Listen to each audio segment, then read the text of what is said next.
Hi, everybody. Hello. Welcome to Thanksgiving Breakfast Friends Club. Super Thanksgiving pals. Yeah, I don't celebrate Thanksgiving here, but Mel does, so we're I do. gonna celebrate it here on the show. It's a time for eating. It's a time for sleeping and then eating again. I associate most holidays with what you do on them rather than what they're actually supposed to celebrate. Mm-hmm. So to me, Thanksgiving is food and argument day. Yeah, basically. It's also a day where the country collectively hurts itself because I don't know that I've met a single person that actually likes turkey, but we all eat it. I like turkey. I'm that person. But, I'm not talking about, thinly sliced deli turkey. I'm talking about the whole bird. Well, nobody likes it. It depends. You gotta get someone who knows how to keep it moist through the cooking process. Because if you're gonna get that dry turkey, person. Yeah, it's always dry. Yeah, that's the one everybody always says. I'm not a big fan of turkey. It's always dry. Anyway, we're having turkey for Thanksgiving. It's not always dry. They're just telling on themselves that they don't know how to keep it moist. I don't know how to keep it moist either. My aunt does. She does a real good turkey. I would bet my uncle on my dad's side does as well. My aunt on my mom's side, and I bet I have an uncle on my dad's side who knows how to do it, but I don't think I've ever had his turkey. He's more of a beef You're just kind of cooker. guessing. Yeah, well, he's a very good chef. Okay. Yeah, so I have one person on each side of my family who can cook a good turkey. Sadly, my mom is not. And none of you celebrate Thanksgiving. No, but we have turkey at Christmas. That's a mistake. What do you have at Christmas? Christmas is usually ham, I think. Oh, okay. Yeah, I don't know. I don't know if it's everybody, but my family at least, we have our turkey dinner. Our turkey dinner tradition is at Christmas. And I love turkey. Anyway, should we play a theme song? I guess. Here it is.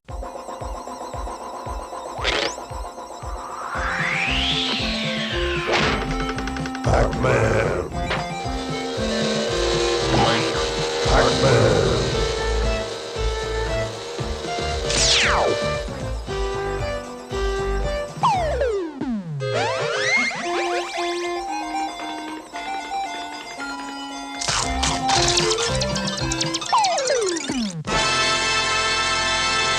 We're back. We're the pack back. is back. Oh. Ghosts. How's that song go? Pac's our hero. Goes chomping and something. Goes chomping in the wind. Pac's our hero. It's Pac-Man. But it's the real Pac-Man. It's the original OG Pac-Man. Yeah, not that 3D sphere loser. What did we decide his name was? Like George Pac-Man or something? I don't remember. I don't remember that conversation happening. Yeah, we had a conversation about whether Pac-Man is just his last name. Oh, yeah, he looks like a George. He does. He behaves like a George. That's some George behavior. So this episode aired on November 5th, 1983. That's not Thanksgiving. It's close enough. None of these shows ever actually air as close to the holiday as you expect them to.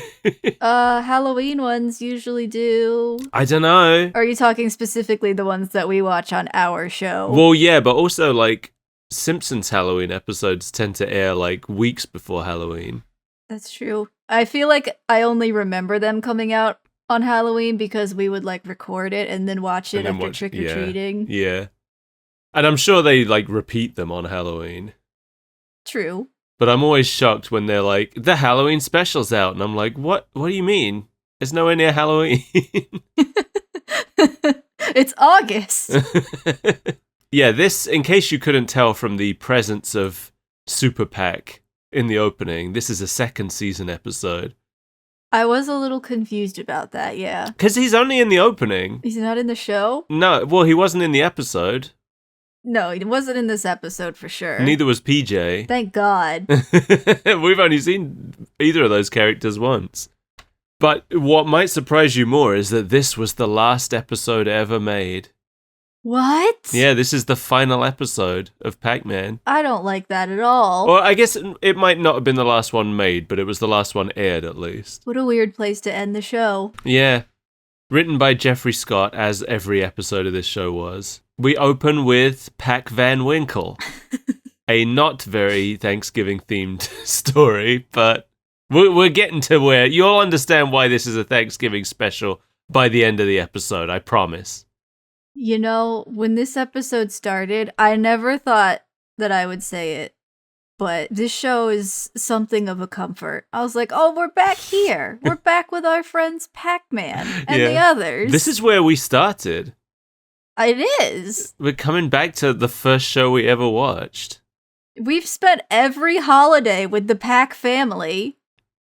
That's true, yeah. We've spent Christmas with them and Halloween. And Halloween and now Thanksgiving. Yeah. Those are the three big ones. Those are the only holidays. So, in case you couldn't tell from the title, this is a very loose adaptation of Rip Van Winkle, a short story from 1819. Wow. Do you know the story of Rip Van Winkle? I do not. So it's a short story about a man who drinks a very strong drink given to him by some people up in the mountain. He goes for a walk in the mountains to get away from his annoying wife. And he's offered a drink by some mysterious people he meets up there, and then he falls asleep. It's in the Catskill Mountains, I think. And he wakes up 20 years later, having missed the American Revolution. And then he basically just like goes back down and finds out that his annoying wife has died, and he's not too fussed about that. and his children are grown up. And that's it. That's basically the whole story. There's nothing else really that happens. All right. It's just a story about a guy who sleeps for 20 years.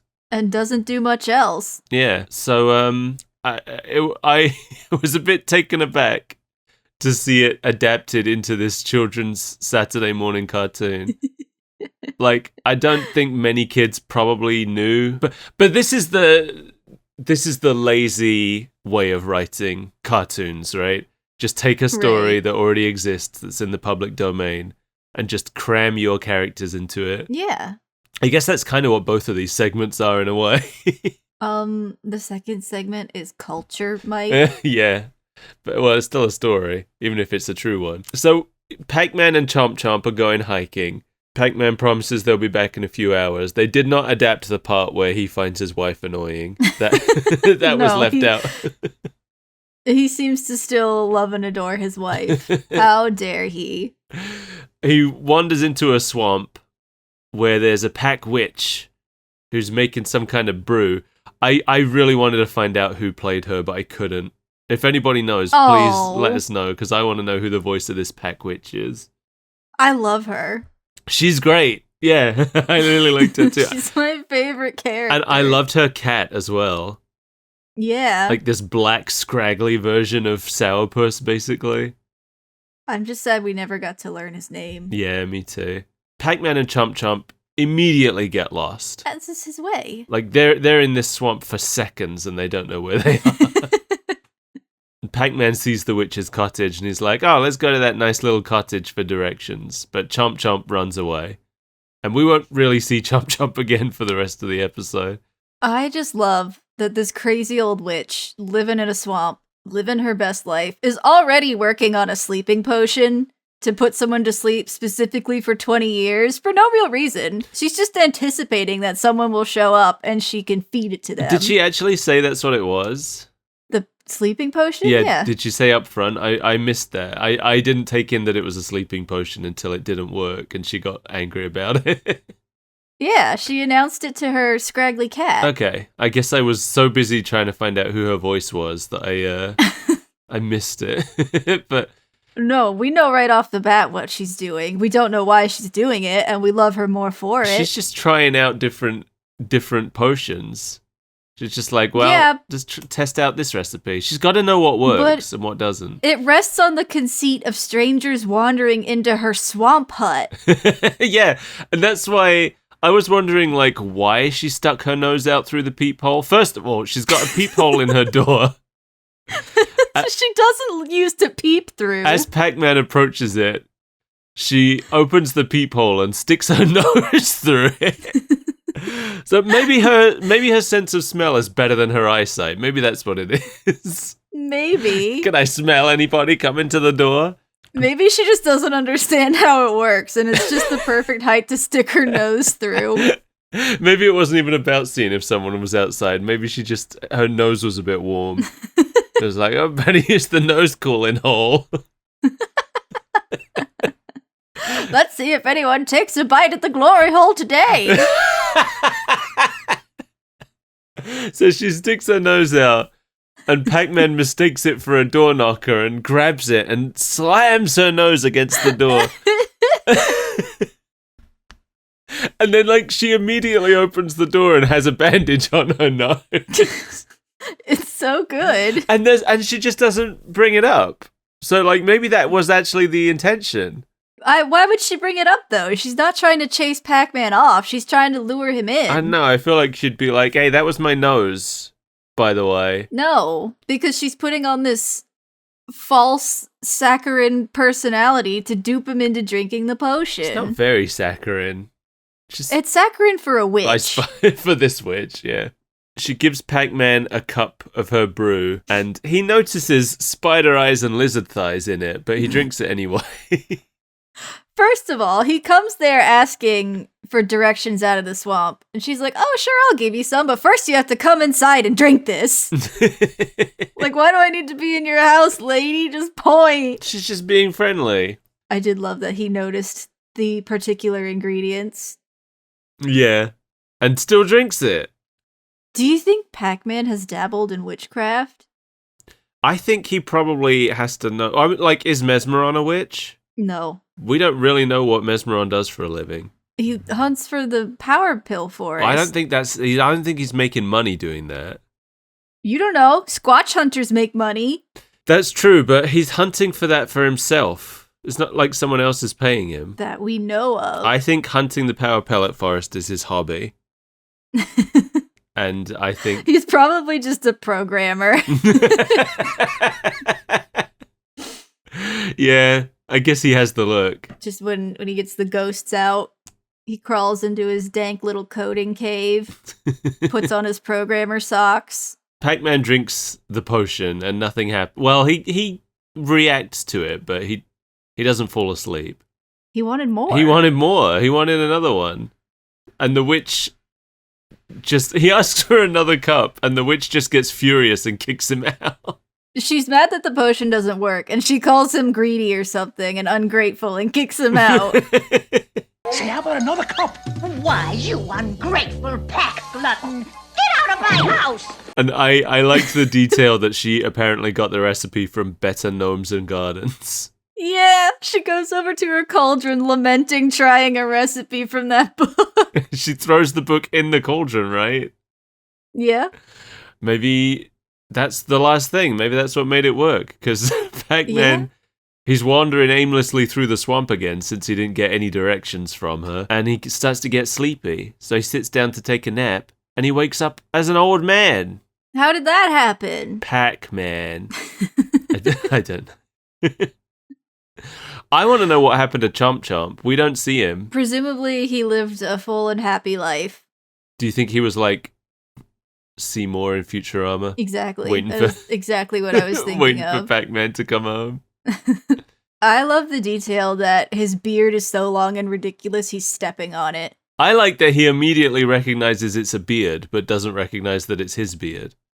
He wonders who left their beard in the swamp. Yeah. Like, if I just saw a bunch of hair, I don't think I'd be like, oh, that's a beard. That's clearly a beard. If you saw a bunch of hair beneath you, yeah. Your first thought wouldn't be a beard? My first thought wouldn't be someone else's beard. That's a good point. It would either be, what's all this hair doing here? Or it would be, why do I have this beard? It would be, what's Mel tickling me with her hair from across the country for?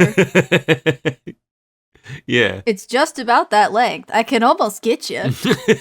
That's why you've been growing it, isn't it? Yeah. Just to reach me across the ocean.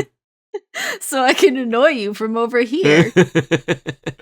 He finally makes it home, but he finds some ghosts are living in his house. This raised a lot of questions for me Yeah. about ghost monsters as a minority class. It raised a lot of questions to me, which I feel like were answered by the second segment. Oh, yeah. But we'll get to that. Oh, we'll get to that.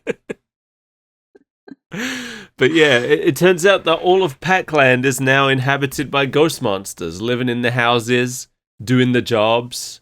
And that's a terrible thing, because it puts honest, hardworking Pac people out of their jobs. He runs to try and get a cop because the Pac people living in his house are chasing him. But the cop is a ghost too, and he's just chased all over town until he runs down a dead end. And then, like, a trapdoor opens below him, and he falls into the sewer. I didn't really understand. The sewer's full of Pac people, homeless-looking Pac people. That's where they've had to retreat to. And I didn't understand. They were like, we're lucky we saw you when we did. But, like, what do you mean? In the sewer? You guys saw him after he already accidentally escaped from the ghost monsters. Presumably he was already safe. Like, unless they activated the trapdoor somehow, but that implies they have access to some kind of system that controls things all over the town. And also a surveillance system. I thought for a second that they themselves were going to chomp him because they were afraid he was a ghost. Because they were so hungry living in the sewer. He introduces himself as Pac-Man, but they say Pac-Man disappeared 20 years ago. But that's okay, his Pac family's here. Yeah, Pepper and Pac-Baby are here, and Pepper's an old lady now, and Pac-Baby is an adult man. Right. Did you know Pac-Baby was a boy? I feel like we did know at some point. I guess but I I forgot. never really internalized it. Pac-Baby is so girl-coded. Yeah. Pac-Baby being an adult man here really threw me for a loop. An adult man still named Pac-Baby. He is still named Pac-Baby now that you mention it. I didn't even think about that.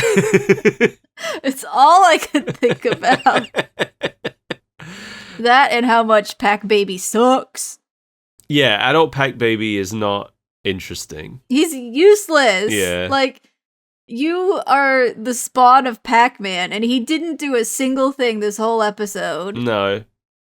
And he has a really boring design. Yeah.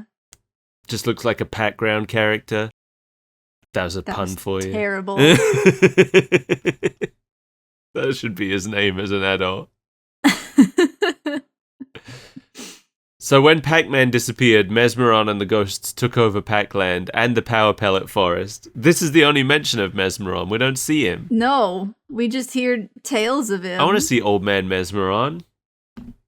I bet he didn't age. I bet he looks the same. Yeah. By the way, the fact that Pac-Man is so old kind of implies that he has to be like at least in his like 50s in the present. I feel like. Yeah, I feel like him even being 60 in this is a stretch because he's like walking with a cane. Yeah. He's got this big long gray beard. That's more of a 70-year-old Yeah, thing. he and Pepper both look, and the ghost monsters, they all look more like 70s, 80s than 60s. So how old were they in the present? They started their family late. Yeah. Didn't they change the name of Pac-Land to like Ghostland? Oh, did they? I didn't take that in. I hope so. That's how big of a takeover it is. Or They've even changed the name. Or did they revert it? We'll get there. We'll get there. So, yeah, they've taken over the Power Pellet Forest. The Ghost Gang are guarding it. They're also elderly. Sue is the only one awake. The others are all napping. I love Sue. Her design, even though it's basically the same thing, I just loved it. Didn't they just put like glasses and a cardigan on her? Yes, but for some reason, it just really screamed old lady more than just putting a beard on a ghost did. Yeah, well, they're like those tiny little square glasses. They're real old people glasses. As Pac-Man and his family prepare to ambush the ghost monsters, Pac-Man does not remember how to fight them. He's got the order all wrong. He wants to chomp them before he eats the pellets. He's like, well, that's what 20 years will do to you. But it's like, Pac-Man, you didn't live those 20 years. You didn't experience 20 years of change. What are you talking about? Yeah, I guess his brain was just slowly deleting information as he slept. Maybe. Pac-Man and his family are wearing sheet ghost disguises now. I loved it. It threw me out completely because it kind of, for a second, until you take in the sheet part, it just looked like Pac-Man had gone back to being young again. Yeah. Because like the beard has vanished. He just looks exactly like Pac-Man, except his body is long and drapes down to his feet.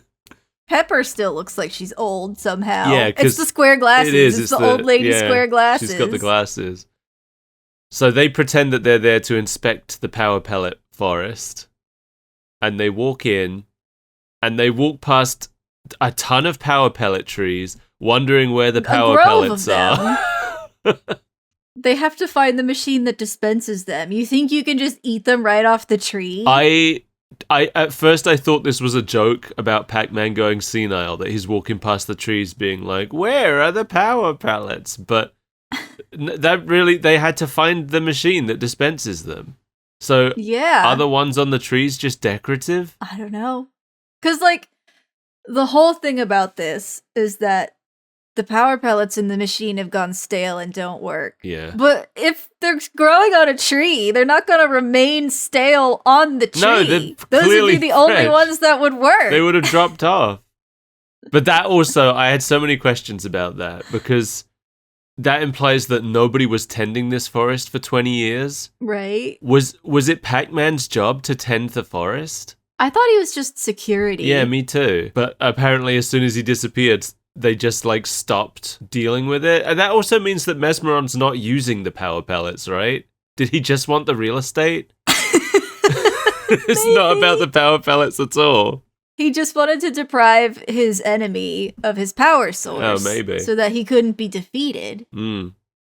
Yeah, I like the fact that the ghosts just kind of allow them to eat the power pellets. They don't try to stop them at all. They must know. Well, no, because then they're like, hey, oh, right. why aren't we turning purple with fear? Which also raised so many questions, because if they didn't know that the power pellets were stale, then wouldn't they have turned purple with fear just like as a placebo effect? I don't know.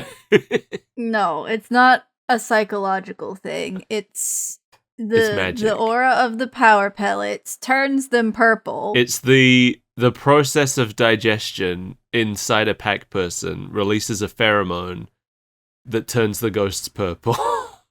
It releases a miasma, a dense miasma. Yeah, it chokes out the ghost invisible monsters. to the naked eye.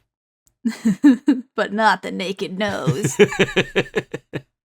That's why the witch sticks her nose out the peephole. To smell for the incoming miasma. Just smelling for power pellet miasma. So anyway, the ghosts chase the Pac family through the forest. They chomp them and leave them for chomped, just like they did at Christmas. Yeah. It's so funny. Like, when the ghosts get chomped, they turn into eyeballs and fly away. But when the Pac people get chomped, they just get kind of tired. They just sit down. Yeah, they just sit there. Nothing happens. And then the ghosts are like, good job, we did it. We chomped them. Let's go home. I've been chomped. It doesn't turn you into eyeballs. It doesn't defeat you either. So Pac-Man decides to go back to the witch to try to go back in time, which I don't think is how it works, but, well, I guess it is. He gets to the witch's cottage and does the same thing again with the nose, the door knocker nose. It's been 20 years and she's learned nothing. No. Well, probably the only person who stopped by. I like that they actually did. I was wondering if they were going to change the way the witch looked at all, if they were going to bother. Right. And they did. She looks mostly the same, but her hair is grey now instead of black, and her hat is more beaten up. Yeah.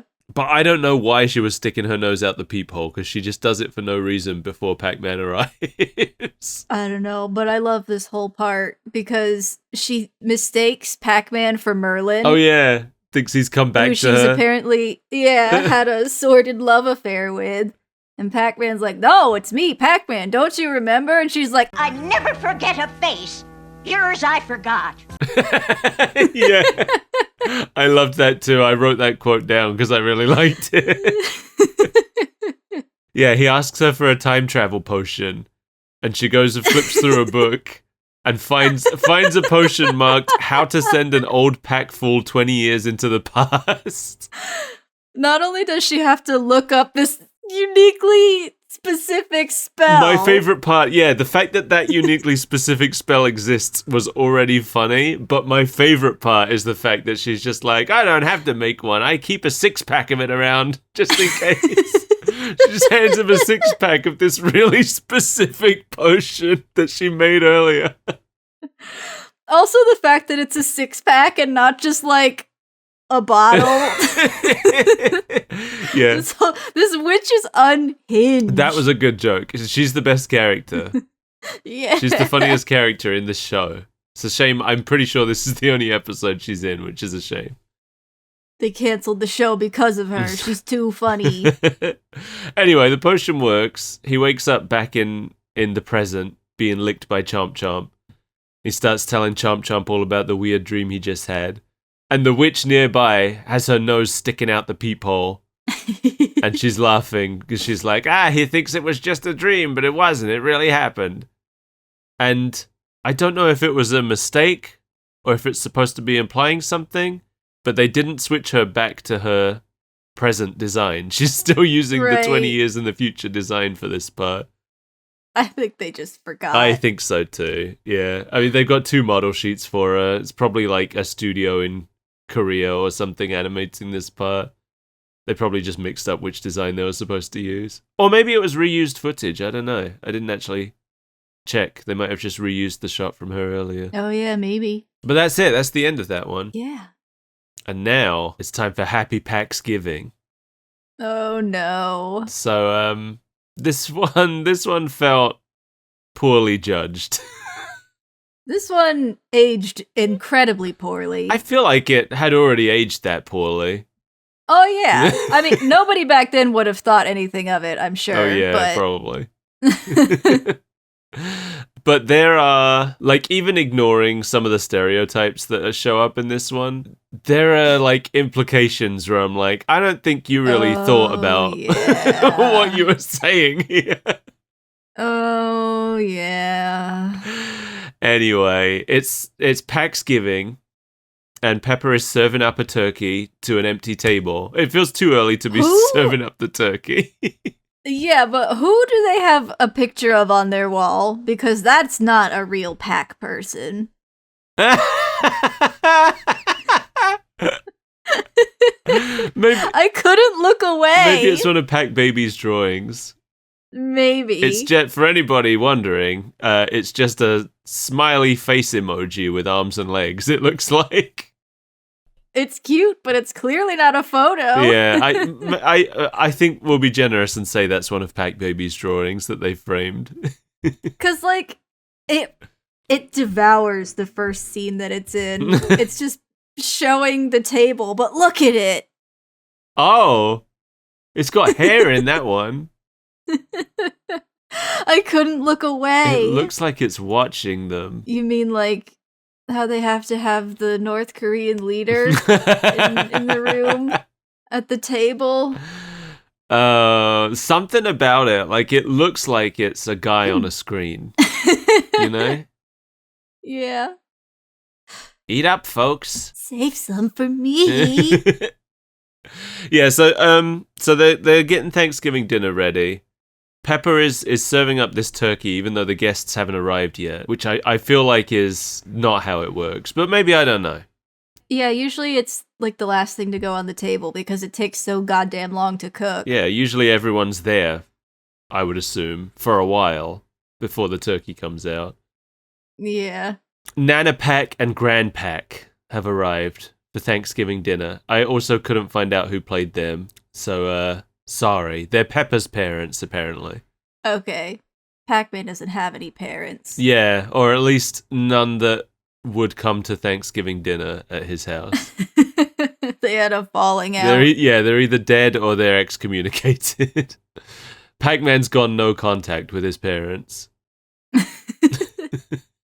As soon as they enter the house, Grand Pac dresses Pac-Baby up in some problematic attire. I was very confused at first. I was like, is he giving him a hachimaki? What's going on? But no. No, he wasn't. They sit down for dinner, and Nana Pac chastises Pac-Man both for not saying thanks before he starts eating and for not telling Pac-Baby the story about the very first Pacsgiving. Pac-Baby's like a year old. Why would that be important? Pac-Baby does say a complete sentence in this one, and I was taken aback by it. Uka, what we give thanks for, Nana Pac? Yeah, Pac-Baby says a few complete sentences, but like, that baby's not old enough to remember anything. No. But Nana Pac interrupts dinner and goes to get a book out so that she can tell the story of the first Pacsgiving. I have a lot of questions about the book. Oh, yeah? So, she's telling about the first Pacsgiving, but she doesn't get, like, a picture book. She gets their family photo album. That's true. Who's taking photos in the 1600s? That also raises a lot of questions about the family.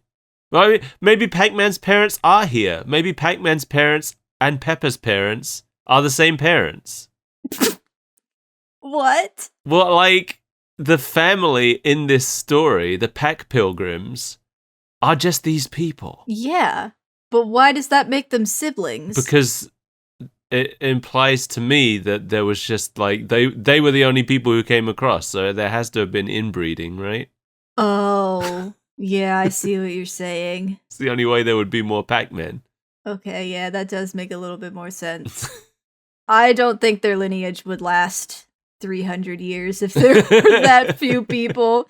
They would be too inbred to live. I don't think they'd be able to reproduce after a certain No, I mean, period. I'm assuming that these weren't the actual pilgrims. I'm assuming that she's just using them because all the people on the ship that came across to Pac-Land from wherever they came from are just the same people who are at the table. Plus their pets. But it's a photo album. I know. I don't know what. It's their family photo album. I don't know.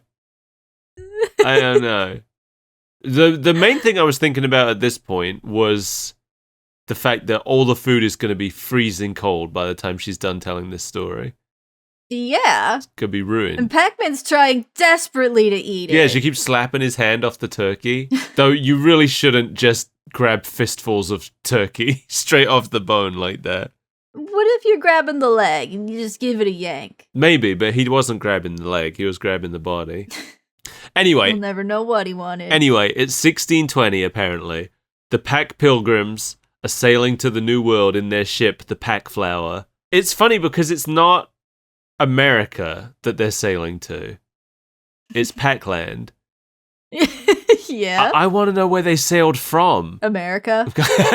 They say that they're sailing away to get away from the ghost monsters in their homeland. I don't know. We already know that they live in some kind of weird parallel universe because Santa Claus is a human being. Yeah, he got there by accident. Yeah. Didn't he, like, not know where he was as well? Yeah. He was like, I don't know how I got here. I've never come here before in all my years of Santa-ing. And they'd never heard of him either.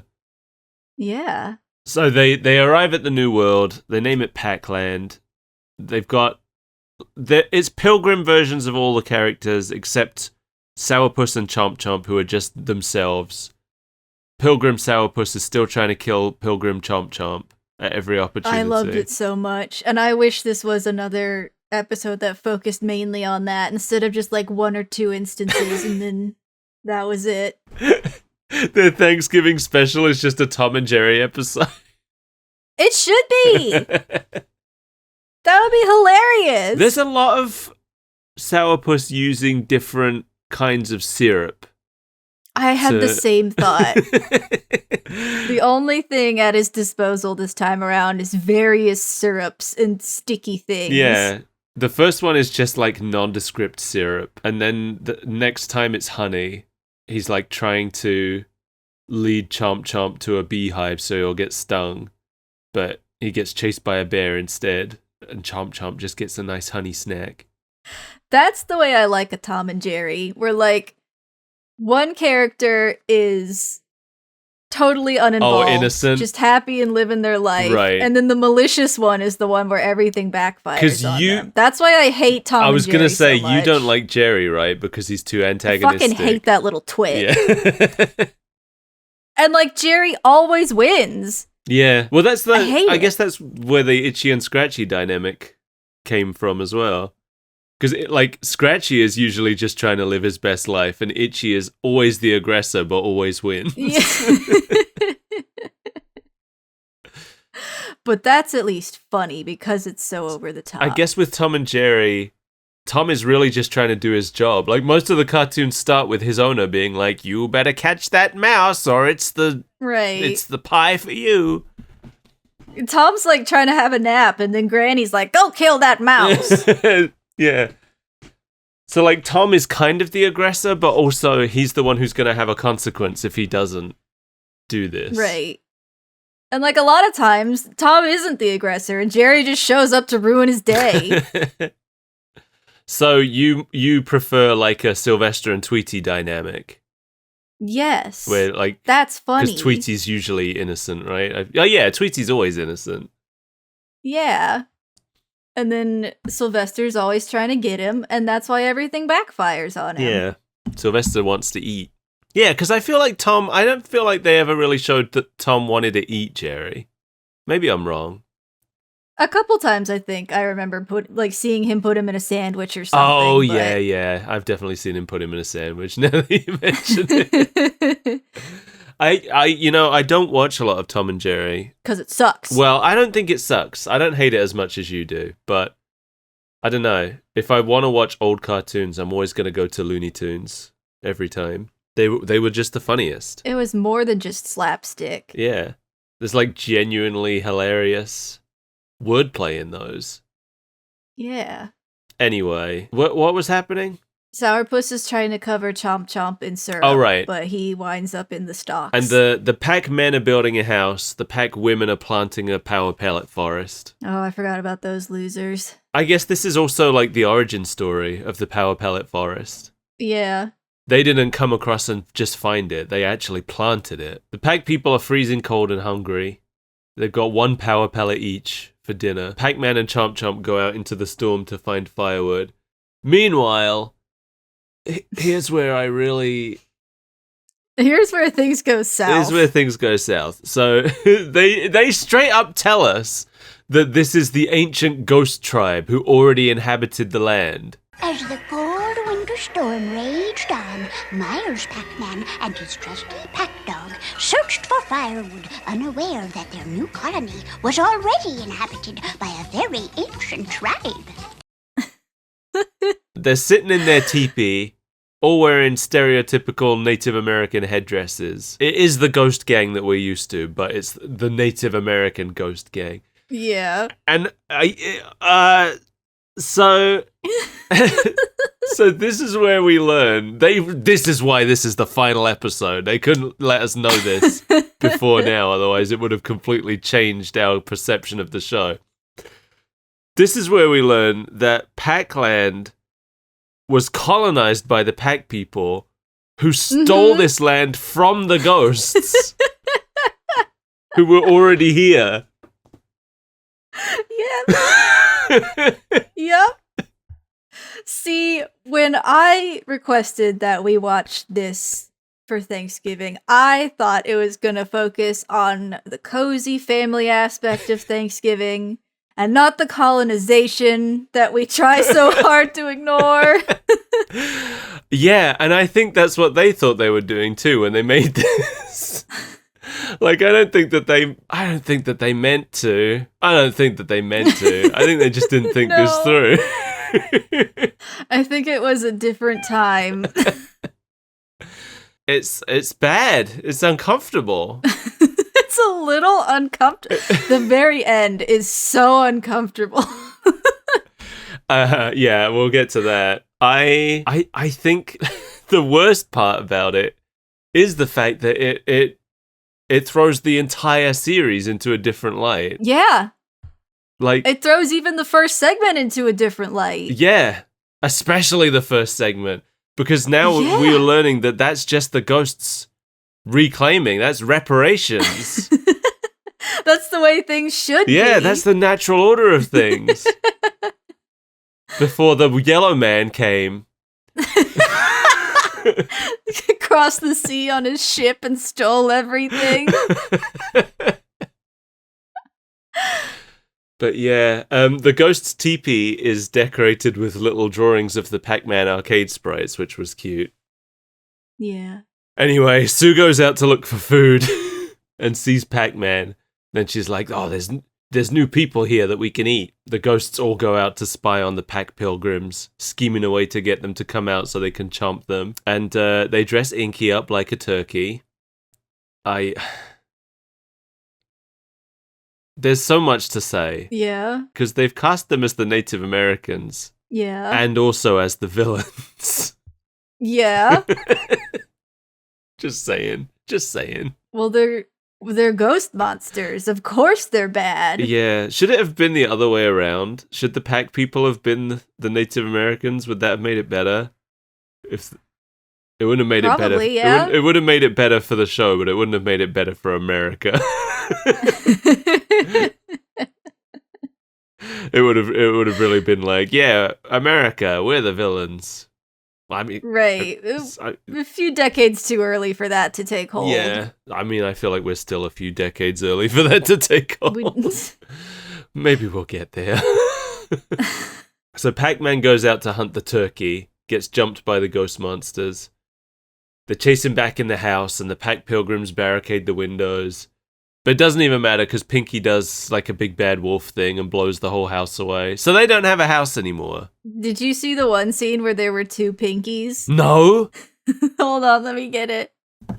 I thought for sure you would see it, since know. you're usually the one that picks up on those. Bing. Oh, no, I didn't see that. God, look at the hair they've given him. Because some of them just have their normal present day hats on, but on top of some Native American stereotype hair. Yeah. Yeah, no, so Mel has sent me a screenshot where there is a smaller Pinky standing behind the big Pinky that's about to blow the house down. And it's not like they've just miscolored one of the other ghosts, because all the other ghosts are in the shot. Or are they? It's definitely Pinky. Yeah, they are all there. Yep, there's just 6 ghosts in that shot, and 2 of them are Pinky. As the Pac Pilgrims are running away from the ghosts, they reused the same scream for help like 5 times. Oh my god. Help! Help! Help! Help! Like right after the other. Why didn't you wait or get him to record even one other help? Yeah, they clearly were just like, oh crap, we only got him to record 1 help. We can't bring him back in just to say help a couple times. Just reuse that one a few times. No one will notice. It's just a bunch of dumb kids. They run to the power pellet forest that they've planted, but they can't eat the Pac pellets because they're frozen. But just as the ghosts catch up, the sun rises, defrosting the pellets and giving them ye old Pac power. That is what they call it. Ye old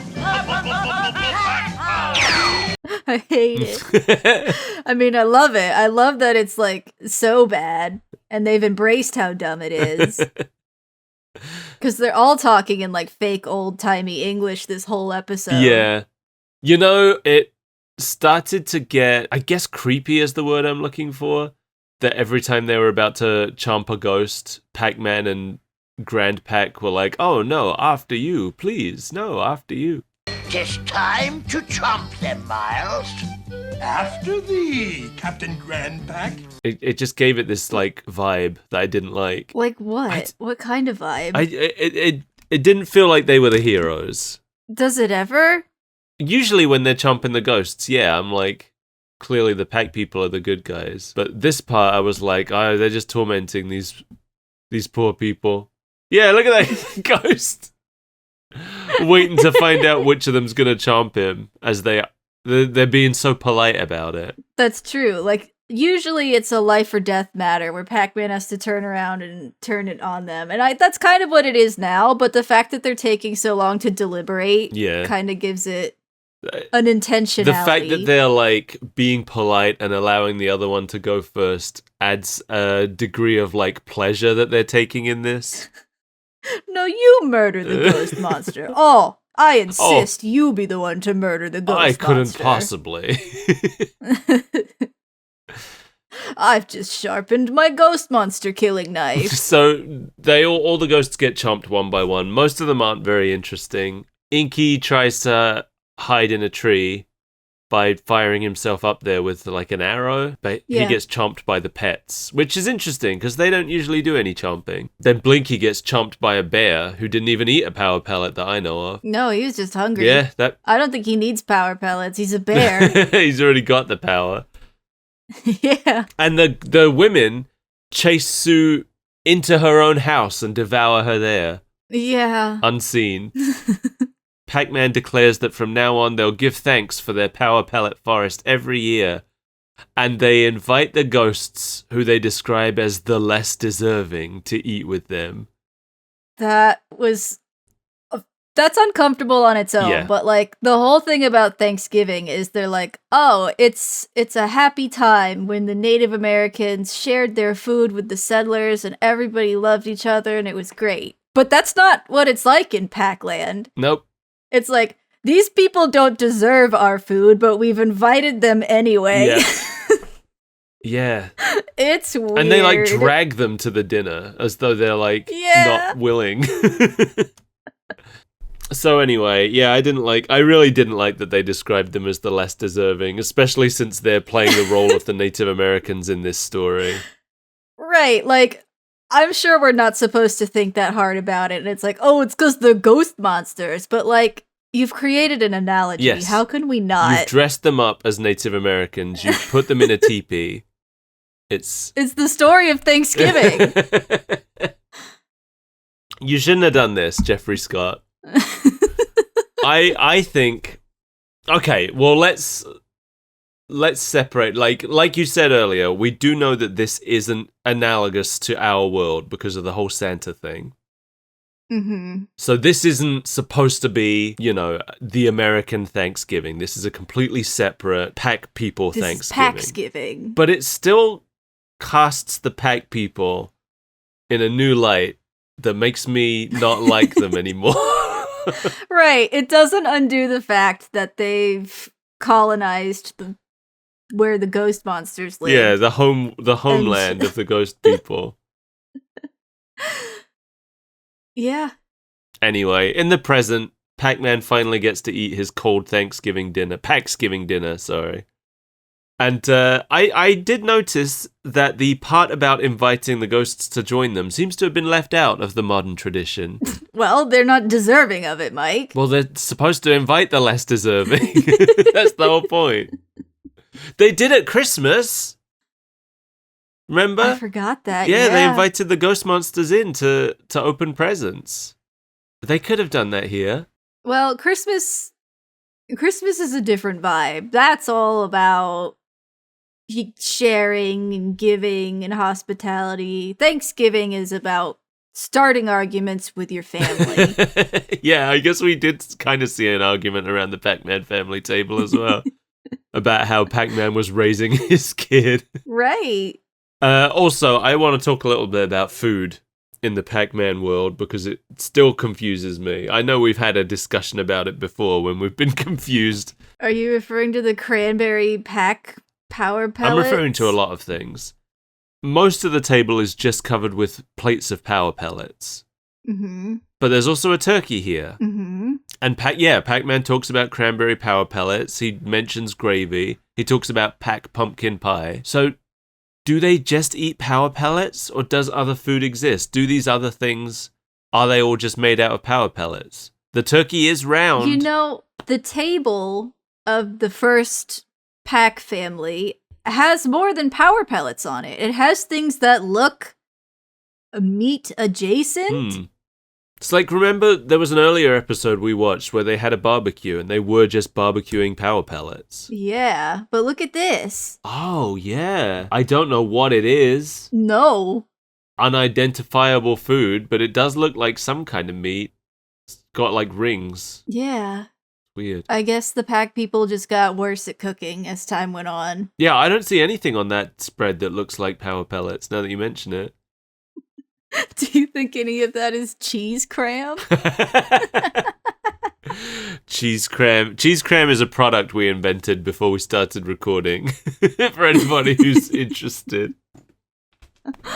It's ultra processed and then processed again. Yeah, and it's just like this crumbly, almost a powder, almost a mash, but not quite either. Of I guess it would just be like pure protein. Protein? I thought it was cheese. Well, it's cheese flavored. Okay.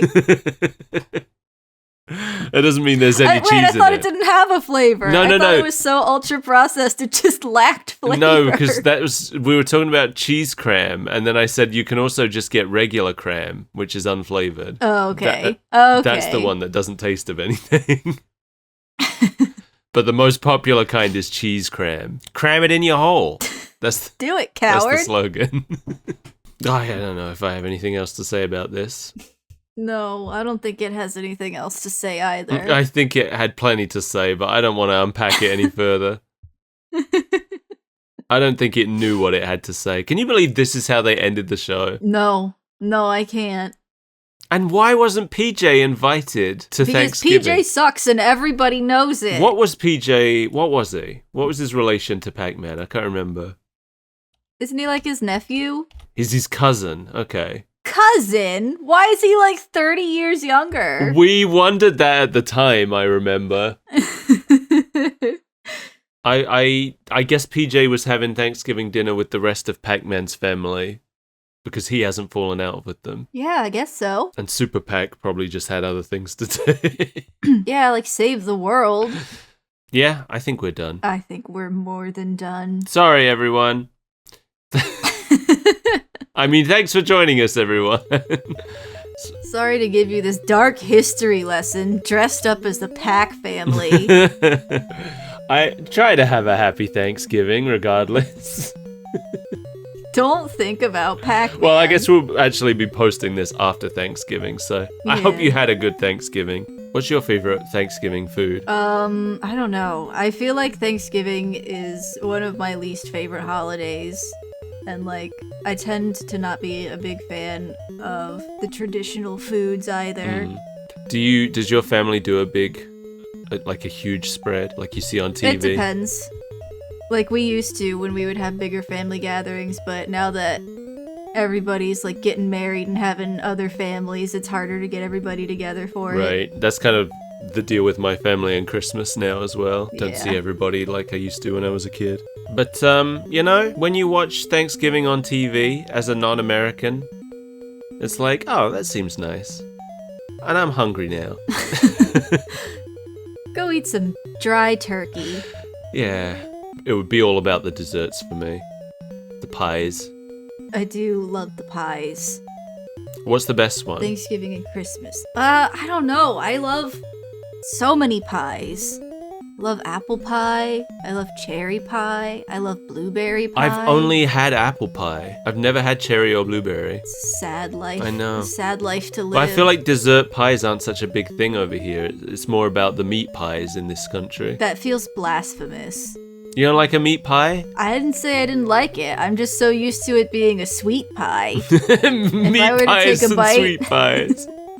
If I were to take a bite expecting some blueberry or something and my mouth fills with meat, Well, you're gonna smell I it don't think I could be held beforehand. responsible. Like you're not gonna take a bite out of some pie and be surprised at what's in it. What if I've gone into a pie fervor and from across the map I come flying at this pie and I don't have time to register the smell before it goes straight into my So mouth? we're talking like unbroken pie. You're not taking a slice of this pie. You're just biting Yeah. straight into the pie. I'm slotting the whole thing into my mouth.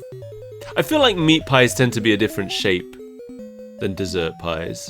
They're not circles? No, I mean they're circles, but I feel like they're taller. Oh, yeah, that's true. So I feel like you'd Well- have some warning. Honing in on this pie, I'm like, why is it so tall?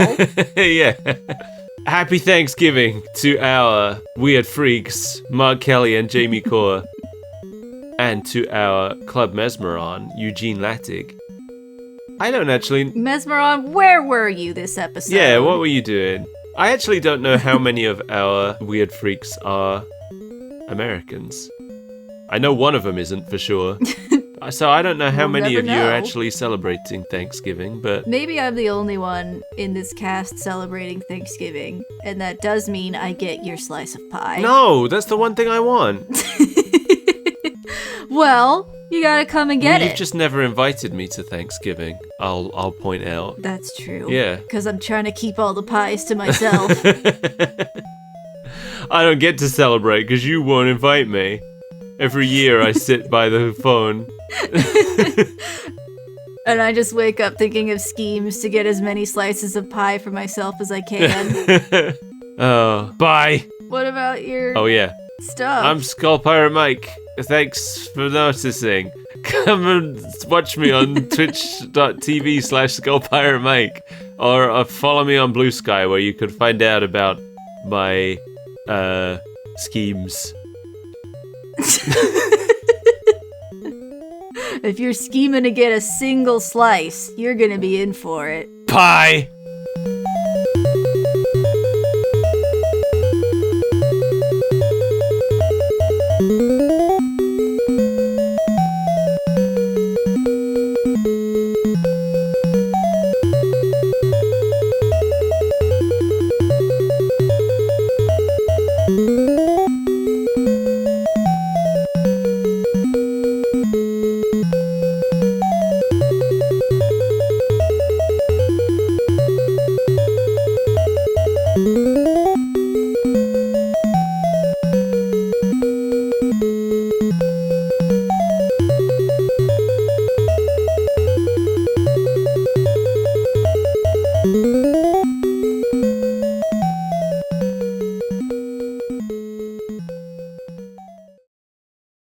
You say pie? No, You did, didn't you? maybe.